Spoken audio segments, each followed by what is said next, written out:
السلام علیکم ویورز، میں ہوں ڈاکٹر شفیع اللہ خان اور آپ دیکھ رہے ہیں السیف ہومیو۔ دوستو، گارلک، تھوم، لہسن یہ ایک ایسی بہترین غذا ہے کہ اگر یہ ہم لیں تو ہم دل کی بیماریوں سے محفوظ رہیں گے۔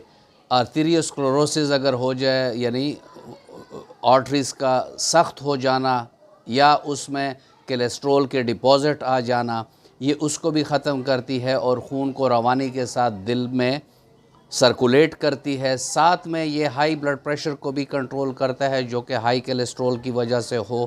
ساتھ میں یہ ہمارے معدے کے فنکشن کو بھی ٹھیک کرتی ہے۔ اگر گوشت زیادہ کھا لیا جائے اور اس کے بعد تھوم کھا لیا جائے تو بھی ہاضمہ درست ہوتا ہے۔ بعض لوگوں کو تھوم سے گیسٹرک اپسیٹ ہوتی ہے تو ہومیوپیتھک میں ایلیم سٹائیوا کیو کے نام سے یہ دوائی آتی ہے، تو وہ بھی آپ لے سکتے ہیں۔